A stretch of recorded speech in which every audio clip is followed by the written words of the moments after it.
Hello everyone, welcome to competition career point. आज हम लोग पुरानी हिंदी से संबंधित महत्वपूर्ण प्रश्न प्लस साथ में थ्योरी भी देखने वाले हैं।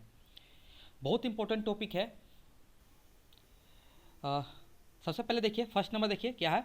पुरानी हिंदी को नाम से भी जाना जाता है। क्या जाता है? पर्वतीय अपभ्रंश के रूप में जाना जाता है। सेकेंड नंबर है, पुरानी हिंदी का नामकरण किसने किया? तो इसका राइट आंसर होगा चंद्रधर शर्मा गुलेरी जी हो जाएंगे। थर्ड नंबर, पुरानी हिंदी का समय है 1100 से 1300 ईस्वी तक।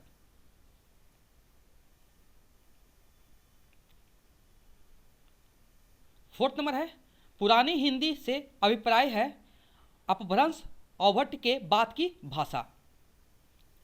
फाइव नंबर है, विक्रम की 7वीं से 11वीं शताब्दी तक अपभ्रंश की प्रधानता रही और वह पुरानी हिंदी में परिणत हो गई। नेक्स्ट है, गुलेरी जी राजा मुंज को पुरानी हिंदी का पहला कवि माने हैं। गुलेरी जी जो हैं राजा मुंज को पुरानी हिंदी का पहला कवि माने हैं। 7 नंबर है, शुक्ल जी ने पुरानी हिंदी को प्राकृत भाष हिंदी या अपभ्रंश कहा है। इसे भी याद रखिए, ये बहुत इंपॉर्टेंट है। 8 नंबर, गुलेरी जी के शब्दों में अपभ्रंश को पर्वतीय रूप ही पुरानी हिंदी है। गुलेरी जी के शब्दों में अपभ्रंश का पर्वतीय रूप ही पुरानी हिंदी है। 9 नंबर है, पुरानी हिंदी की स्थिति अपभ्रंश अवभट्ट और मध्यकालीन हिंदी के बीच की है। नेक्स्ट पॉइंट है, पुरानी हिंदी के अंतर्गत आदिकालीन रासो काव्य, रास काव्य, पर्वतीय सिद्ध काव्य, नाथ काव्य, मुल्ला दाऊद का चंदायन, ये सब पुरानी हिंदी के अंतर्गत आते हैं। नेक्स्ट है, पुरानी हिंदी किसकी शोध परक आलेख है? देखिए, ये जो प्रश्न है हमेशा रिपीट होता है, ऐसा प्रश्न आने के चांसेस ज़्यादा हैं। तो आचार्य चंद्रधर शर्मा गुलेरी जी हो जाएंगे। 12 नंबर है, आचार्य गुलेरी ने किस भाषा को पुरानी हिंदी की संज्ञा दी है अपभ्रंश का? 30 नंबर है, पुरानी हिंदी के संबंध में कथन सत्य है। देखिए यहां पर पला है, एक गुलेरी जी के मौलिक विचारों का खजाना है, सही है। प्राकृत पैंगलम में पुरानी हिंदी का भरपूर उदाहरण है, ये भी सही है।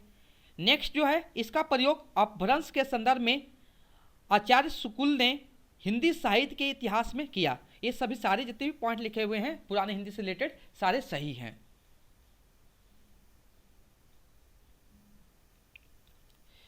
फोर्टी नंबर है, पुरानी हिंदी की ध्वनि व्यवस्था किसके निकट है? अपभ्रंश और अवभट्ट के निकट है, में की नजदीक है।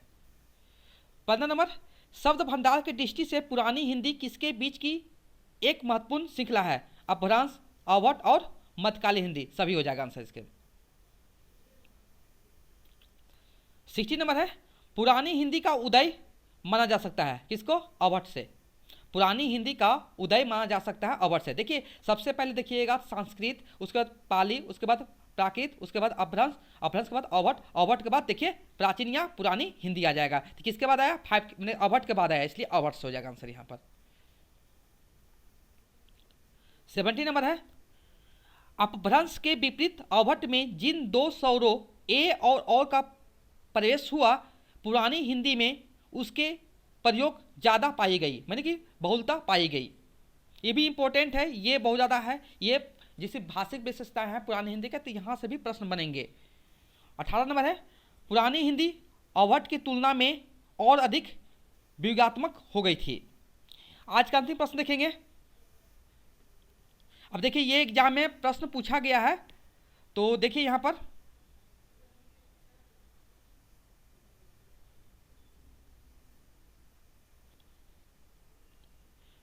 आप लोग देख सकते हैं कि ये एग्जाम में पूछा गया है, इस विशेषता से रिलेटेड है। तो पुरानी हिंदी के संदर्भ में कौन सा कथन गलत है? 4 ऑप्शन दिया हुआ है। देखिए, छ का पूर्वी बोलियों में ख हो गया था, व और ब में अंतर नहीं रह गया था, पश्चिमी बोलियों में न का न कर दिया गया जाता है, र और ल में भेद नहीं होता है। तो इसमें 4 ऑप्शन दिए हैं। तो देखिए यहाँ पर आपका जो, देखिए ये बी आपका सही है, जो बी आपका जो है यहाँ पर बी आपका बिल्कुल सही है, ये भी सही है, ये भी सही है। तो आपका जो आंसर हो जाएगा ऑप्शन ए सही हो जाएगा। देखिए आपको यहाँ से विशेषता से जरूर प्रश्न बनेंगे, तो आपको इस सेशन में आपको जो भी यहाँ पर मैं बता रहा हूँ, आपको विशेषता पर ज़्यादा ध्यान देना है इस पर। जैसे अपभ्रंश का, अवभट का और पुरानी हिंदी का, उसका विशेषता के बारे में अच्छे से नॉलेज रखिए, कहीं उसी से प्रश्न आपके बनेंगे।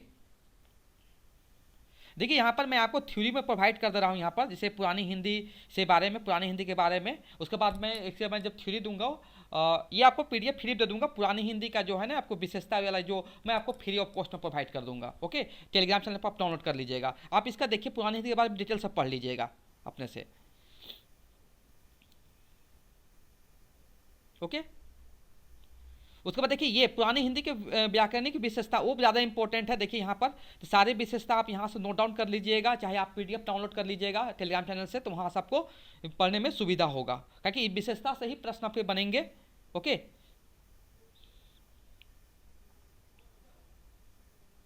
तो ये पूरा का पूरा था या पुरानी हिंदी से रिलेटेड जितना भी मुझे कंटेंट मैं जुगाड़ कर पाया मैं आपके सामने रखा हूँ। तो अगर ये कंटेंट आपके लिए अच्छे प्रॉफिट हो रहा है कंटेंट से, तो कंटेंट को लाइक कीजिए और हमारे चैनल को सब्सक्राइब जरूर करें। Thank you so much for watching my video.